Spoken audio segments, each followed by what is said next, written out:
자, 성령 모독죄인데요. 성령 모독죄가 무엇인지 함께 보도록 하겠습니다. 그리고 이제 마태복음 24장 13절을 또 보시게 되면 끝까지 견디는 자 바로 그 자는 구원을 받으리라, 이렇게 이런 구절이 있는데요. 이 두 부분에 대해서 함께 살펴보고요. 우리가 받은 구원에 대해서 우리가 확신을 갖는 그런 시간이 되었으면 좋겠습니다. 성령 모독죄, 이 구절로 인해서 아마 이제 좀 갈등을 가졌던 분들이 좀 많이 계셨을 거예요. 이것은 이제 성령님을 이제 대적하는 죄입니다. 그래서 특별히 이제 말로 성령님을 이제 대적하는 죄인데요. 이제 말로 한다고 그랬으니까 이제 알아듣는 말이 있을 수 있고, 알아듣지 못하는 말이 있을 수 있어요. 그렇죠?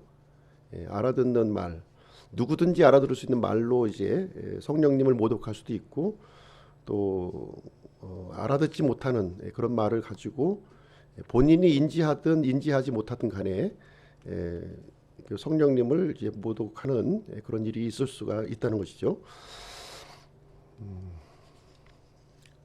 그래서 이 성령 모독죄의 결과는 용서받지 못하는 죄라는 거예요. 용서받지 못하는 죄고요. 이 세상이나 오는 세상에서 용서를 받지 못합니다. 그리고 동일한 구절이 마가복음 3장 29절에도 있는데요. 이 죄는 영원한 정죄의 위험에 처해진다. 이렇게 성경은 분명하게 우리에게 얘기해주고 있습니다. 우리가 이 구절을 이제 이해하기 위해서는 이 예수님께서 이 말씀을 하시게 된 그 전후 문맥을 알아야겠죠. 이 구절만 이제 떼어놓고 말하면 좀 이제 오해의 소지가 있는 것이고요. 과연 예수님이 어떤 배경에서 이 말씀을 하셨는가 하는 것을 우리가 좀 살펴봐야만 요 정확한 요 구절의 뜻을 우리가 좀 분별을 할 수 있으리라고 생각을 합니다. 그래서 이제 마태복음 12장 내용을 한번 좀 전반적으로 한번 보시게 되면 마태복음 12장에는요 세 종류의 사람이 등장하는 거예요. 세 종류의 사람. 첫 번째 부류는 예수님의 제자들이에요. 제자들. 그리고 두 번째 부류는 바리새인들입니다. 바리새인들. 이 바리새인들과 같은 부류에 있던 사람들이 이제 누구냐면 서기관과 사두개인들의 일이 여기에 해당이 됩니다. 그러니까 당시 이스라엘의 그 종교 지도자들이라고 보시면 되겠지요. 나름대로 이제 하나님의 백성이라고 생각을 하고 또 누구보다 성경을 많이 알고 있다, 이렇게 자부하는 그런 계층이었습니다. 세 번째 부류는 이제 그 예수님을 이렇게 따라다니던 군중들 이렇게 세 부류가 이제 마태복음 12장에 등장을 하고 있는 거예요.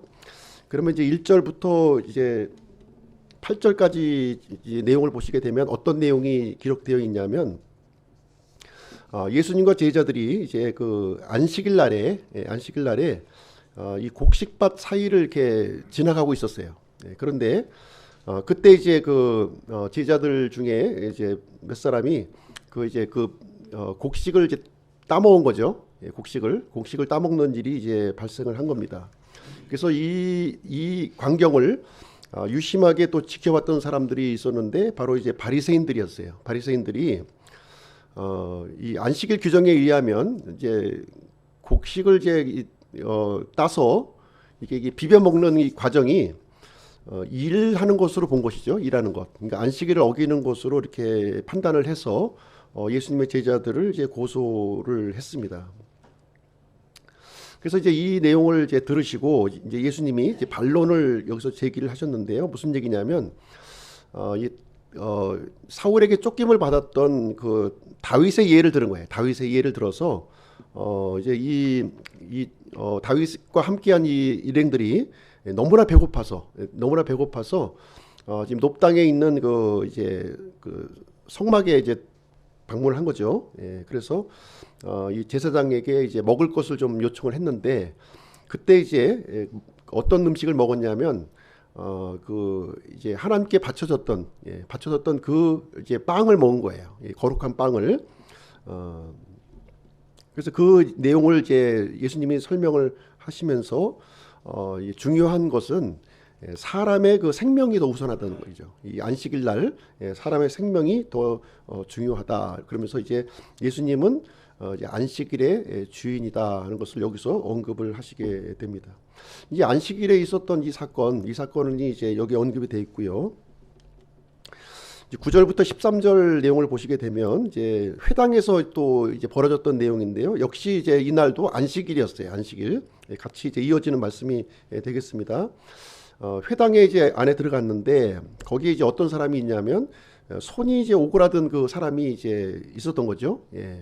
그래서 이제 이 그 안식일 날 이 이제 병자를 이제 고쳐야 되느냐 고치지 말아야 되느냐 하는 이제 논란이 이제 있었던 거죠. 그때 예수님은 이 손이 오그라든 사람을 이제 고쳐 주셨어요. 그래서 이 문제로 이제 바리새인들이 또 예수님을 이제 안식일을 어긴 죄로 고소를 하게 됩니다. 그때 예수님이 또 어떤 얘기를 해주시냐면 한 가지 예를 들어서 또 이제 설명을 해주시는데 안식일 날 키우던 양이 구덩이에 빠지면 어떻게 하느냐. 건졌거든요, 다. 안식일 날 건졌던 거예요. 그것을 예로 들면서 사람이 양보다 더 귀하다 하는 것을 여기서 이제 말씀을 해주셨어요. 그래서 안식일 날 이 선을 행하는 것은 옳은 일이라는 거예요. 특별히 생명을 구원하는 것은 이게 마땅히 해야 될 일이지 금하는 것은 오히려 이 안식일의 그 어떤 그 본질과 그 어기는 그 내용, 오히려 안식일을 어기는 것이 그런 것이 이 구덩이에 있는 양을 우리가 건져내고 병든 사람을 고치지 않는 것, 이런 것은 오히려 안식일의 본질을 어기는 것이다. 이렇게 예수님이 이제 설명을 해 주신 것입니다. 오히려 이제 이 모습을 볼 때 실질적으로 안식일을 어겼던 사람들은 바리새인들이었던 거죠. 우리 예수님은 안식일을 이제 그 본질을 지켰던 것을 이제 여기서 얘기를 해주고 있습니다. 그러면서 14절부터 21절까지는 이제 어떤 내용을 얘기해 주냐면 예수님은 지금 이제 말씀의 성취자로서 지금 이제 이 땅에 오셨다 하는 것을 여기서 이제 알려주고 있습니다.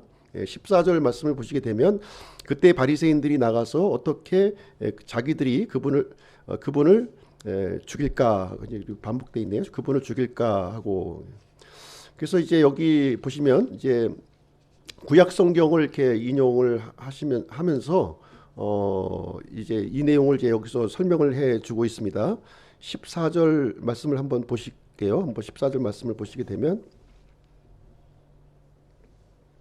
18절이죠. 18절 이제 이사야서 있는 내용을 이제 인용하고 있는데요. 내가 택한 나의 종, 내 혼이 매우 기뻐하는 자, 곧 내 사랑하는 자를 보라. 내가 내 영을 그 위에 두리니 그가 이방인들에게 판단의 공의를 보이리라. 그는 다투지 아니하고 외치지 아니하리니 아무도 거리에서 그의 목소리를 듣지 못하리라. 그는 상한 갈대를 꺾지 아니하며 연기나는 심지를 끄지 아니하기를 친히 판단의 공의를 보내어 승리할 때까지 하리니 이방인들이 그의 이름을 신뢰하리라. 이렇게 기록이 되어 있습니다. 여기 보시게 되면 이사야서에서 지금 이제 이 기록된 이 분이 바로 예수님 바로 자신이라고 하는 사실을 여기서 이제 이 바리새인들 지금 종교 지도자들 앞에서 지금 이제 설명을 해주고 있는 이제 내용이 되겠죠. 그래서 메시아로서 해야 할 일을 지금 이제 하고 있는 거예요. 병든 자를 고치시고 지금 이제 이제 악한 영에 들린 사람들을 고쳐주시는 그런 일을 안식일 날 진행하신 겁니다. 안식일 날. 그 다음에 또 이제 이어지는 사건이 있는데요. 이 사건을 보시게 되면 이제 그때 22절이죠. 22절 말씀 보시게 되면 그때 사람들이 마귀 들려 눈 멀고 말 못하는 자를 그분께 데려오며 그분께서 그를 고쳐주시니 눈 멀고 말 못하는 자가 말도 하고 봄으로 이렇게 하고 있습니다. 이때 이제 또 그러면서 이제 적극적으로 지금 이제 그 바리새인들과 대척점에 지금 서 있는 거죠. 그러면서 지금 이제 막이 들려서 눈 멀고 말 못하는 사람을 이제 데리고 왔는데 이 사람도 역시 예수님이 고쳐주셨어요. 그렇죠? 예수님이 고쳐주셨습니다. 그랬을 때 이 광경을 본 이 백성들, 군중들이죠. 군중들은 바로 이분이 바로 다윗의 자손이 아니냐, 지금 이렇게 얘기하고 있는 거예요. 다윗의 자손이다. 이제 이 다윗의 자손이다 하는 말은 다윗의 후손이라고 하는 의미가 아니라 구약 성경에 기록된 그 메시아, 바로 그분이 지금 오셨다고 지금 이제 지금 얘기를 하고 있는 거거든요. 예. 그런데 여기 보시게 되면 이제 이 바리새인들은 이 엄청난 광경이잖아요, 지금요. 예. 지금 그 사람이 할 수 없는 일을 지금 이제 보여주셨는데, 성령님의 능력으로 이렇게 보여주셨는데, 바리새인들은 어떻게 이제 이 반응을 하고 있냐면요, 이렇게 표현을 하고 있는 거예요. 24절 말씀에 보시게 되면 바리새인들은 그것을 듣고 이르되 이 자가 마귀들의 통치자 바알세붑을 의지하지 않고서는 마귀들을 내쫓지 못하느니라. 예수님 자신들의 눈앞에서 예수님이 메시아로서 행하시는 이 표적을 보고서 군중들은 메시아라고 이렇게 인정하고 있는 반면에 이 바리새인들은 메시아로 인정하지 않고 오히려 이 바알세붑의 그 힘을 입어서 이 지금 악한 영을 쫓아냈다. 지금 이제 이렇게 반응을 보고 있는 것이죠. 그렇죠? 예. 그러면서 이제 예수님이 이제 이 바리새인들의 바리새인의 말을 듣고 이제 변론을 하시기를 어떻게 이렇게 그 스스로 분쟁하는 이 왕국이 이렇게 세워질 수 있느냐 하는 거예요. 예, 마귀를 어떻게 내어 쫓을 수 있느냐, 이것을 이제 지금 이 설명을 이제 예수님께서 이제 해주시는 그런 말씀이 이제 되겠습니다. 그러면서 28절부터 32절까지 내용을 보시게 되면 어떤 내용을 이제 예수님이 말씀하시냐면, 이 마귀를 이렇게 지금 악한 그 영을 내쫓는 이 사건은 마귀의 힘으로 내쫓은 것이 아니라 성령님의 능력으로 지금 이제 내쫓은 것이다. 지금 이제 예수님이 이제 설명을 해주시고 있는 거죠.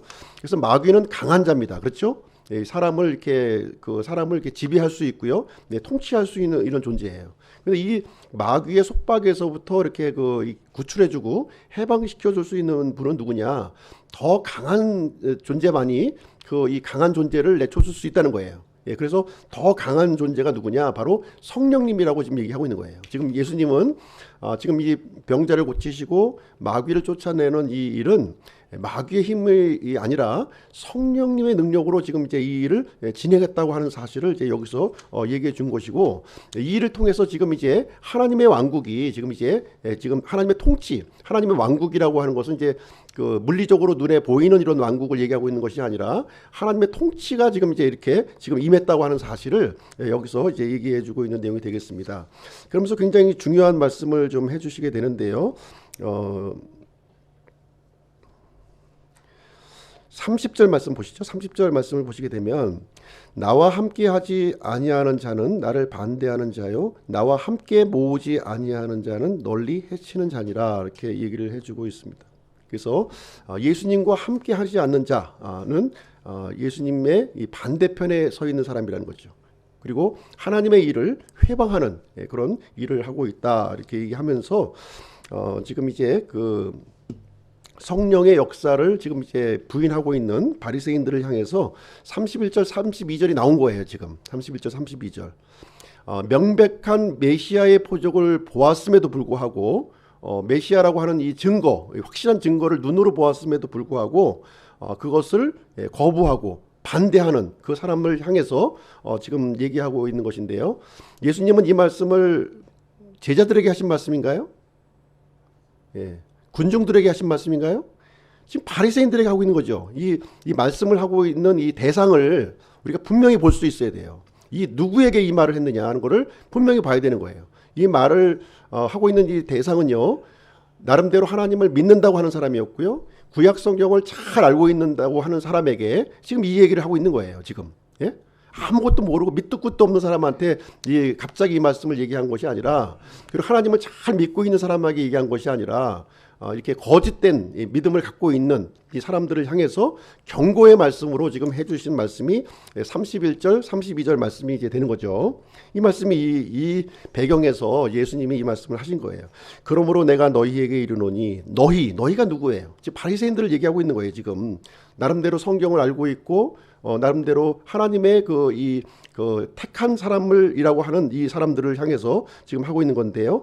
온갖 종류의 그 죄와 신성모독은 사람들이 용서받지만 성령님을 대적하여 신성모독하는 것은 사람들이 용서받지 못하며, 또 누구든지 사람의 아들을 대적하는 말을 하면 그는 용서받지만 누구든지 성령님을 대적하여 말하면 이 세상에서나 오는 세상에서나 그는 용서받지 못하리라.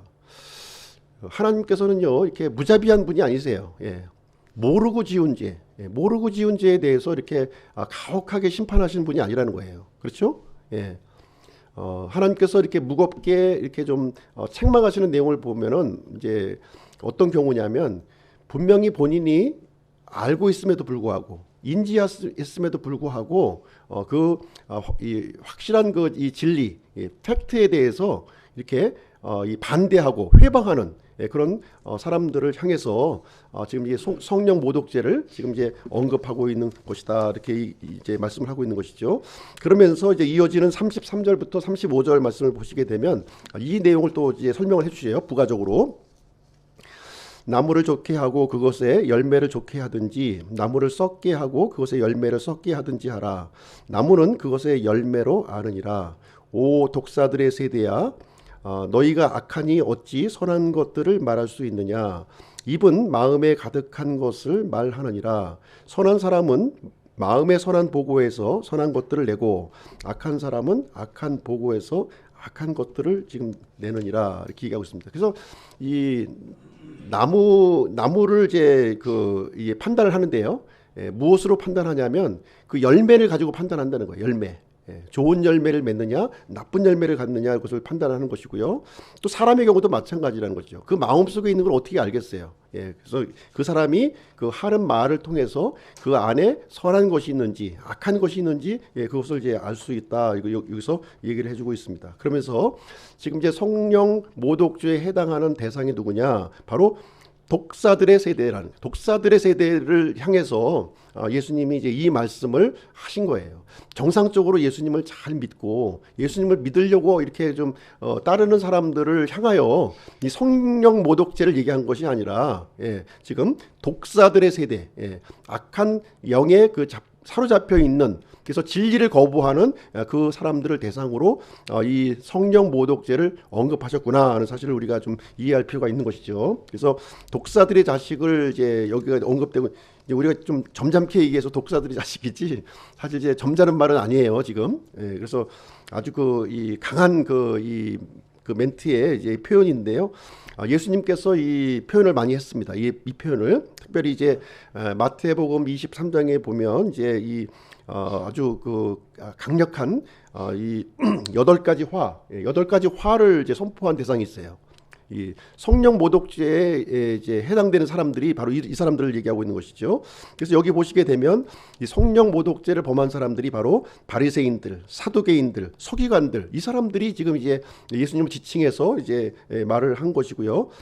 또 이제 이 마태복음 12장뿐만 아니라 23장에서도 8가지 화를 여기서 계속 이제 예수님께서 얘기했습니다. 왜냐하면 이 사람들은 위선자였대, 위선자.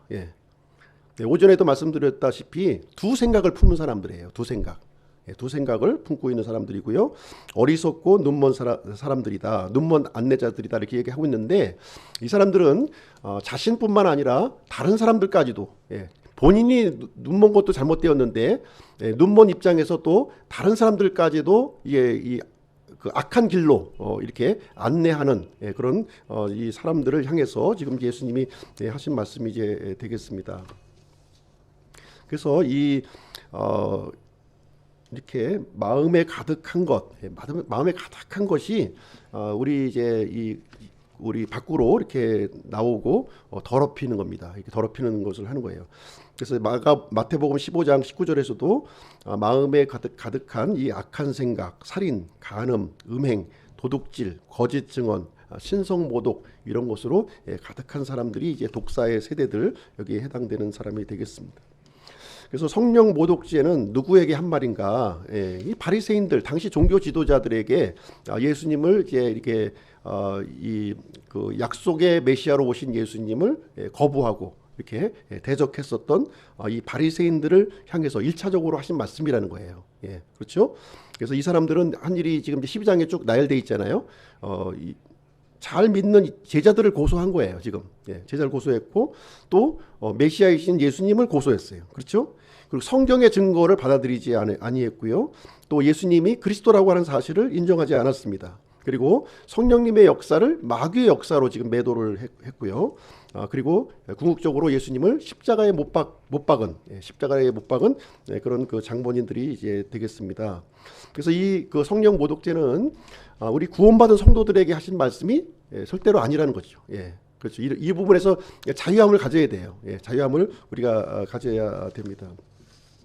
그래서 성령 모독죄, 이것은 이제 어떤 죄를 얘기하냐면 일반적으로 율법을 어긴 죄가 아니에요. 율법은 단순히 뭐 우리가 이렇게 그 거짓말하고 뭐 이렇게 이렇게 잘못한 일 이런 것을 가지고서 지금 이제 성령 모독죄는 이런 죄를 얘기하고 있는 것이 아니다. 어떤 경우에는 우리가 고의로 죄를 지을 수도 있어요. 고의로 그 죄를 지을 수가 있지만 그런 것도 이제 아니라는 것이죠. 그렇죠?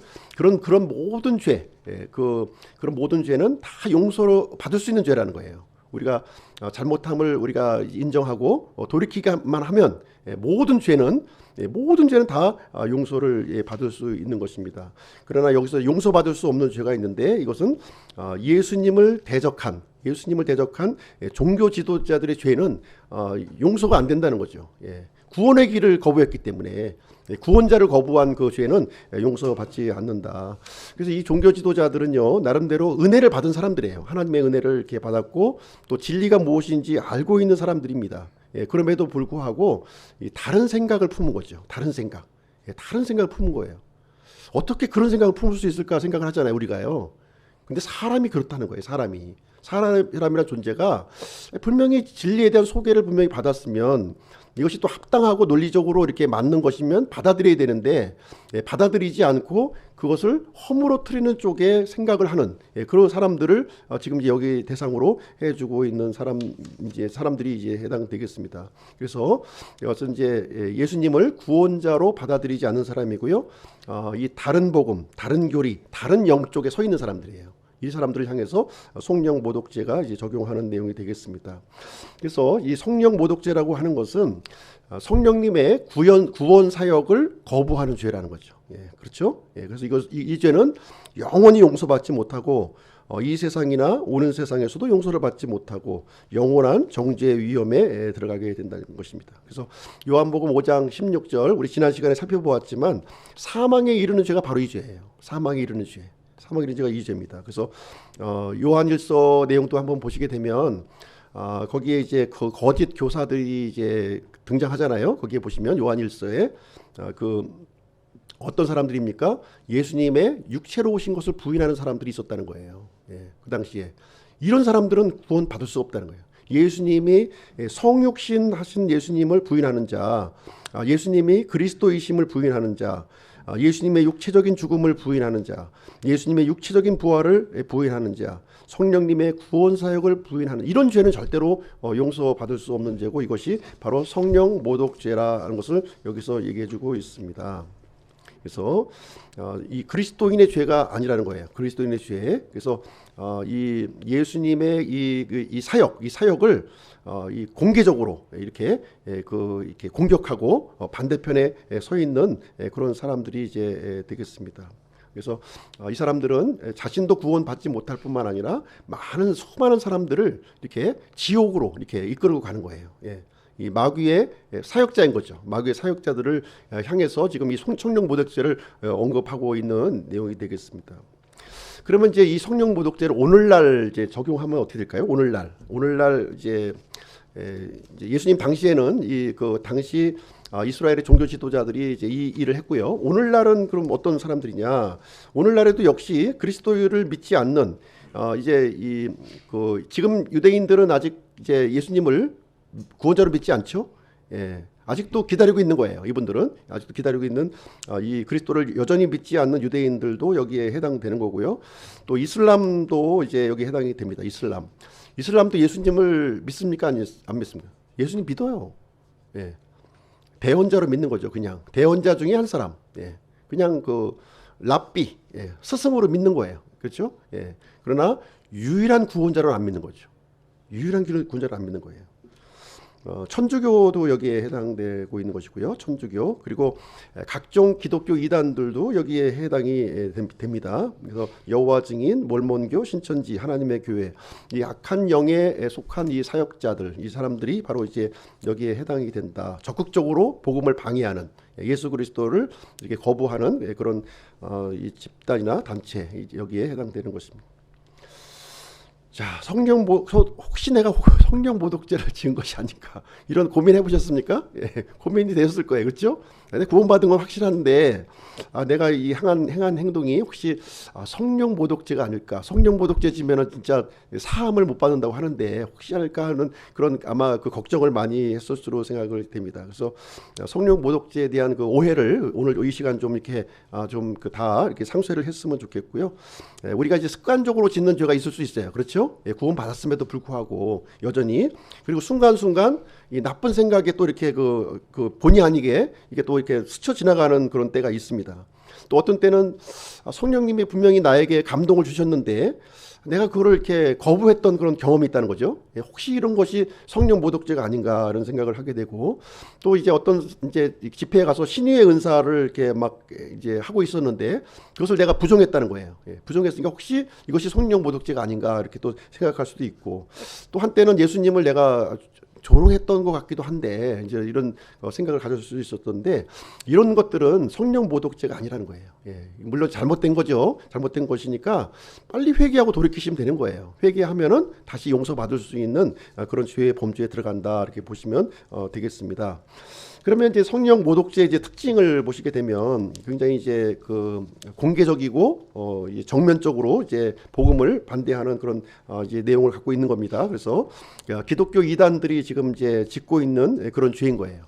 예수님을 믿지 못하게 방해하는 거죠. 예수님을 믿지 못하게 방해하는 정도가 그냥 이렇게 핍박하는 정도가 아니라 굉장히 이 논리적으로, 구체적으로, 조직적으로, 공개적으로 진행을 하는 겁니다.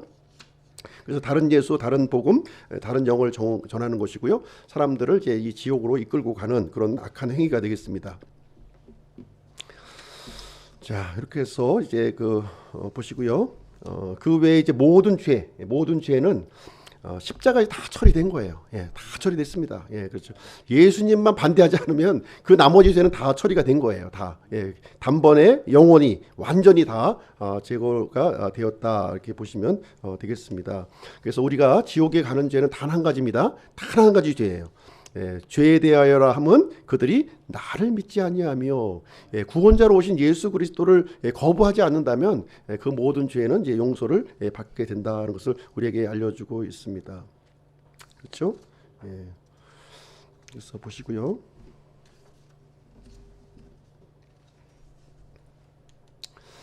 자, 두 번째로 마태복음 24장에 보면 끝까지 견디지 못한 사람들이 나와요. 끝까지 견뎌야지 우리 구원을 받는데 내가 구원을 받았어도 견디지 못하면 구원을 잃어버린다는 말씀이죠. 견뎌야지. 견디지 않으면 어떻게 되죠? 견뎌야 구원 받는데 견디지 않으면 구원 잃어버리는 거잖아요. 잘 믿어야지. 끝까지 잘 믿어야지. 이 말씀 이렇게 돼 있잖아요. 보세요. 13절 그러나 끝까지 견디는 자 바로 그 자는 구원을 받으리라. 견디지 못하는 자가 있다는 거잖아요. 지금. 말씀 그대로 보면 14절 보면은 왕국의 이 복음이 모든 민족들에게 증언으로 온 세상에 선포되리니 그제야 끝이 오리냐. 이 세상의 끝이 어떻게 오냐면 우리 힘으로 이 모든 이 지구상에 있는 사람들에게 복음을 다 전해야, 편만하게 전해야 예수님 오신다는 거예요. 열심히 전하잖아요. 그랬어요. 열심히 선교단체에서 열심히 미전도 종족들에게 열심히 복음을 전하잖아요. 그래야 이제 예수님 오시니까 빨리. 열심히 그래서 전하는 거예요 지금.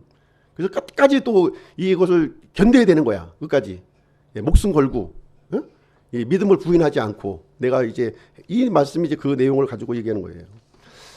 그러면 이제 이 구절에서 끝까지 견디는 자가 누구냐? 그러면 끝까지 견디는 자, 끝까지 견뎌서 구원받는 사람이 누구냐? 이걸 알아야 되겠죠. 우리 그리스도인들을 얘기하고 있는 거냐? 누구냐는 거죠. 이 말씀을 하고 있는 이 대상과 시대를 알아야 되는 거예요. 그냥 모든 시대 적용하면 안 돼. 이 말씀을. 그렇죠? 이 말씀을 갖다가 그냥 모든 시대 다 적용하시면 안 된다는 거예요. 이 말씀을 주신 특별한 대상이 있고 그 시대가 있는 거예요. 이것을 하나님께서 그 시대를 다스리는 경륜이라고 그러는 거죠. 시대를 다스리는 경륜이 있는 것이지, 구약에 있는 말씀을 지금 신약 시대에 지킬 필요가 있어요? 구약 시대 지금 돼지고기 먹지 말라고 그랬잖아요. 오늘날도 안 먹어야 됩니까? 각 시대별로 주신 말씀이 있는 겁니다. 대상이 틀린 것이고, 그거를 구별하고 우리가 읽을 수 있어야 된다 하는 것입니다. 그래서 시대와 대상을 이렇게 구별하지 못하면 성경을 오해하게 되는 거죠. 오해하게 되는 내용이 됩니다. 그래서 진리의 말씀을 바르게 나눠야 되는 거예요. 진리의 말씀 바르게 나눠서 읽어야 됩니다. 지금 마태복음 24장, 25장의 내용은 어떤 그 시기를 지금 얘기하고 있냐면, 세상 끝에 지금 일어날 일을 얘기하고 있는 거죠. 지금 예수님 제자들이 예수님 앞에 이렇게 찾아가서 마태복음 24장 이제 3절 말씀에 보시면 이 세상 끝에 도대체 어떤 일이 일어납니까? 그 얘기를 해주고 있는 거예요. 그래서 이거를 교회 시대에 적용하면 성경을 오해하게 되는 거죠. 마치 구원을 잃어버려야 되고 우리 힘으로 이 복음을 이제 온 세상에 다 이렇게 전해야만 그제서야 예수님이 이제 칭찬하시면서 내려오신다는 거죠. 이렇게 이해할 수밖에 없는 거예요. 그렇죠? 그래서 이 말씀이 이제 어느 시대를 가리키고 있느냐? 지금 교회 시대를 가리키고 있는 말씀이 아니라는 거죠. 이 말씀은 지금 7년 환란기에 성도들에게 하신 말씀이에요. 7년 환란기 성도들에게 하신 말씀이고, 이 7년 환란기 때는 적그리스도가 통치하는 시대잖아요. 그렇기 때문에 믿는다 할지라도 많은 사람들이 지금 순교를 당할 수밖에 없는, 숨어서 믿을 수밖에 없는 그런 상황이 되는 겁니다. 그래서 이제 7년 환란기가 끝나면 어떤 시대로 이어져요? 이제 예수님이 지상 재림하시게 되고 이제 천년왕국으로 이어지게 되잖아요. 그리고 천년왕국에 들어가는 이 구성된 멤버는 어떤 사람들이어야 되느냐? 구원받은 사람만 들어가는 거예요. 그리고 구원받았을 뿐만 아니라 육체의 생명을 가지고 있는 사람들이 들어가는 겁니다. 천년왕국이 둥둥 떠다니는 영이 들어가는 것이 아니에요. 살아있는 사람이 들어가는 겁니다. 살아있는 사람. 우리 이제 그리스도인들은 변화된 몸으로 들어갑니다. 이제 예수님이 공중 재림하실 때 우리는 이제 들림 받고 변화된 몸으로 천년왕국에 들어가요. 근데 7년 환란기 동안에도 많은 사람들이 믿거든요. 헤아릴 수 없는 사람들이 믿어요. 그때. 이 하나님의 그 강력한 심판을 보면서 그때 수많은 사람들이 또 죽기도 하지만 끝까지 이렇게 견디는 사람이 있다는 거죠. 이 믿음을 갖고 끝까지 육체의 생명을 가지고 견뎌서 이제 천년왕국까지 들어가는 사람이 있다는 거예요. 이것을 얘기해주고 있는 거죠. 지금 끝까지 견뎌서 구원받는 이 사람들, 그러니까 7년 환란기 동안에 믿음을 지키고 육체의 생명을 가지고 이제 천년왕국에 들어가는 사람들, 그 사람들을 지금 이제 여기서 지칭해서 얘기를 해주고 있는 내용이 되겠습니다. 그래서 우리 이제 영혼 구원을 얘기하고 있는 것이 아니에요. 이것은 천년왕국에 육체를 입고 구원받은 사람들, 그 사람들을 이제 말하는 것이다. 이렇게 보시면 되겠습니다. 자, 그래서 이제 우리가 구원의 영원성을 이렇게 흔드는 그런 구절들에 대해서 이제 살펴보았어요. 그렇죠? 히브리서 6장 4절부터 6절 이제 이 맛본 자들에 대해서 얘기해 줬잖아요. 맛본 자들. 맛본 자들. 이 맛본 자들이 과연 구원받는 사람이냐, 구원받지 않은 사람이냐. 이제 이 부분에 대해서 말씀드렸죠. 그리고 히브리서 10장 26절부터 31절 보시게 되면 진리에 관한 지식을 가진 자들에 대해서 얘기해 주고 있어요. 진리에 관한 지식을 가진 사람들이 구원받은 사람이냐, 구원받지 않은 사람이냐, 이 부분에 대해서 제가 말씀을 드렸습니다. 그렇죠? 진리를 알아야 됩니까? 진리에 관해서 알아야 됩니까? 진리를 아셔야죠. 그렇죠? 진리에 관한 것을 알아가지고서는 안 돼. 조금 부족합니다. 그거 가지고서는. 그 다음에 고린도전서 9장 27절 이제 사도 바울이 이제 버림받는 부분에 대해서 얘기해주고 있는 건데, 버림받는다는 말이 무슨 얘기인가, 여기에 대해서도 말씀을 드렸습니다. 그리고 요한일서 5장 16절 17절에 있는 사망에 이르는 죄, 사망에 이르는 죄가 있고 사망에 이르지 않는 죄가 있다고 그랬어요. 이 부분에 대해서도 제가 이제 지난 시간에 말씀을 드렸고, 오늘은 성령 모독죄, 끝까지 견디지 못하는 사람에 대해서 요 이제 혼동이 주는 그런 구절에 대해서 설명을 드렸습니다. 어떻게 좀 이제 이해가 되십니까? 이제 좀 정리가 좀 되었으면 좋겠습니다. 자, 이 말씀이 정리가 되기 위해서는 이제 분명히 해야 될 게 있어요. 뭐냐면 구원을 분명히 하셔야 돼. 내가 받은 구원이 진짜인가 가짜인가.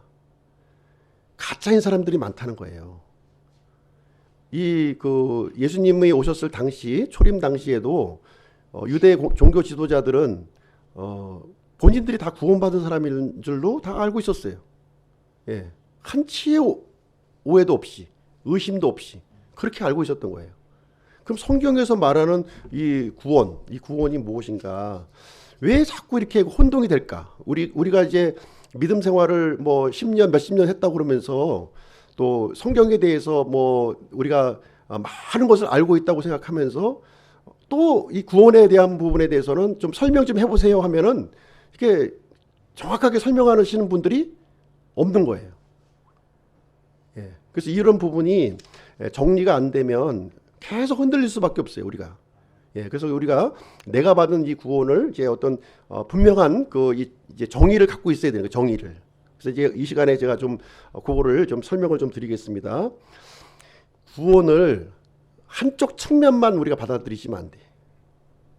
한쪽 측면. 그러면 계속 흔들리는 거예요. 안정이 없어, 안정이. 구원파 같은 경우에서도 이제 이 구원의 복음에 대해서 잘 설명해 주고 있어요. 그런데 한쪽 측면만 이제 설명을 해주다 보니까 나머지 부분이 풀리지가 않는 거예요. 나머지 부분이. 계속 또 이렇게 쳇바퀴처럼 반복해서 좀 확신을 갖고 이제 믿음 생활을 하지 못하는 그런 사례가 이제 많이 생기는 것이죠. 이 구원은요, 일방적인 것이 아니에요. 쌍방적인 거, 쌍방언약입니다. 쌍방언약. 내가 예수님을 믿겠습니다 해서 구원받는 겁니까? 그렇지 않아요. 예수님 믿겠습니다 하고 어떻게 구원받아요? 주실 분이 주셔야지. 주실 분이 안 주시면 구원받을 수가 없어요. 주실 분이 안 주면. 내가 아무리 구원받고 싶어도 주세요 해도 주실 분이 안 주면 구원을 내가 못 받는 거예요. 이 쌍방의 부분이 이제 있다는 것을 우리가 이해를 하셔야 되는 거예요. 나는 예수님도 믿고요.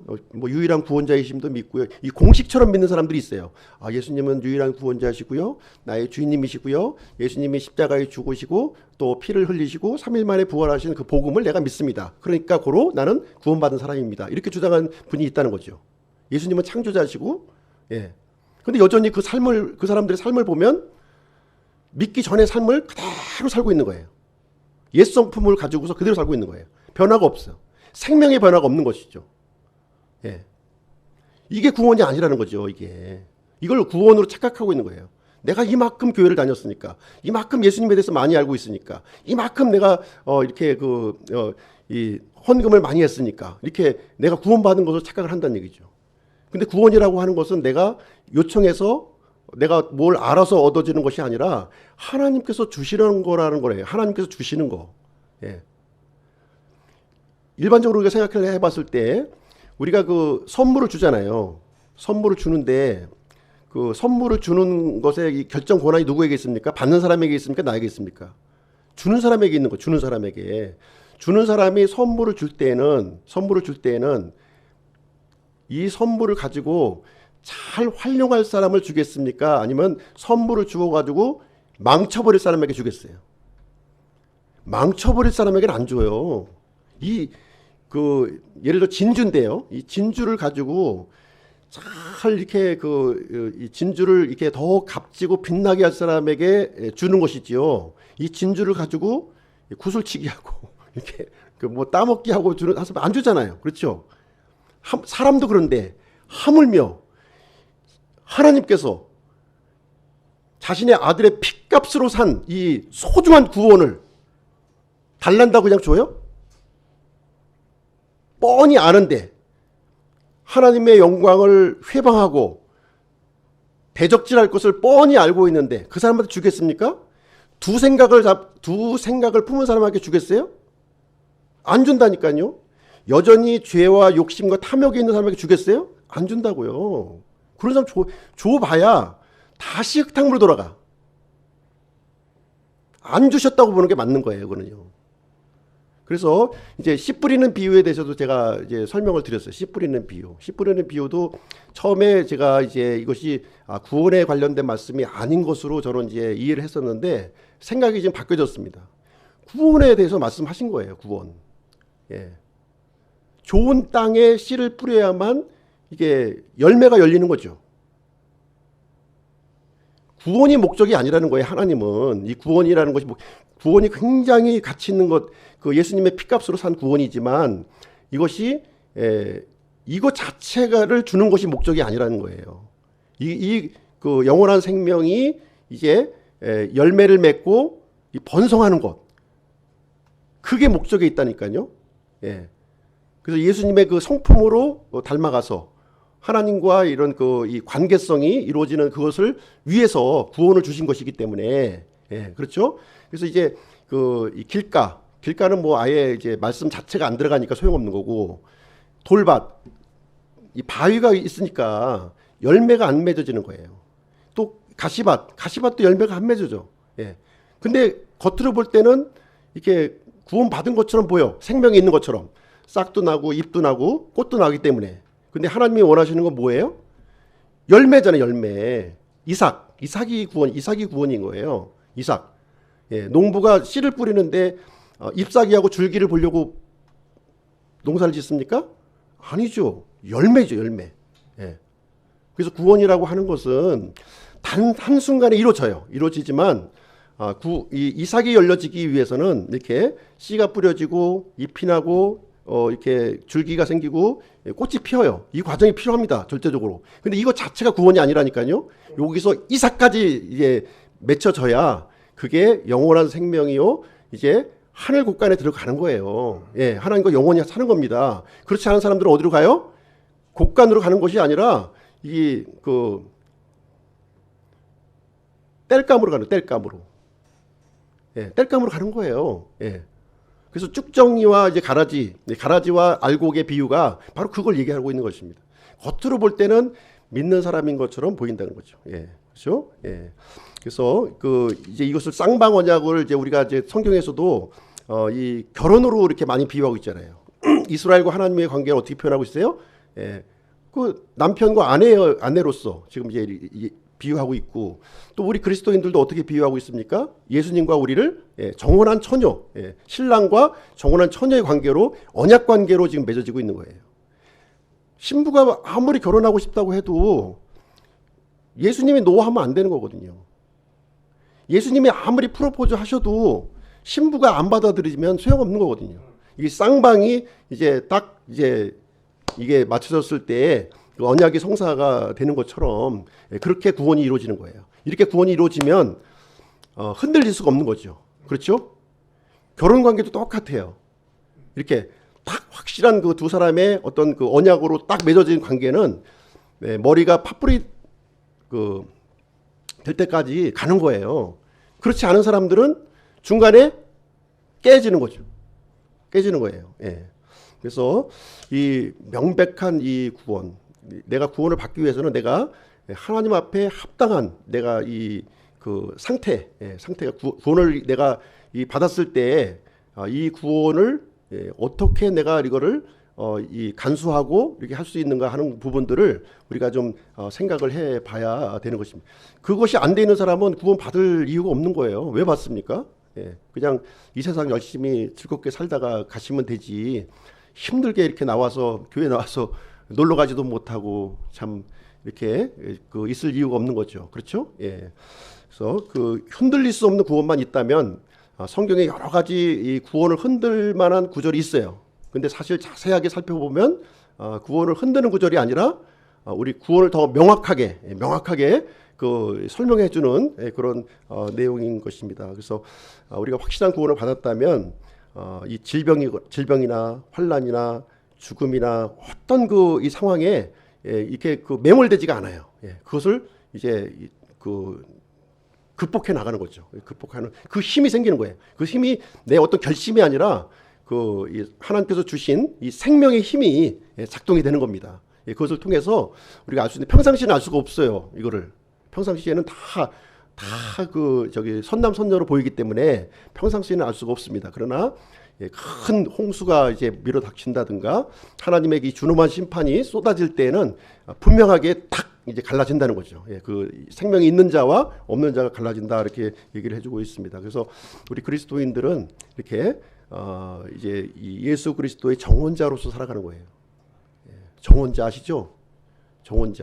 정혼자로서 진짜 이 내 정혼자의 가 요구하는 바가 있을 거예요. 그렇죠? 요구하는 바가 있는 것처럼 그 모습 그대로 살아가는 모습이 바로 우리 믿는 사람들의 삶이다라는 것을 우리에게 말씀해 주고 있습니다.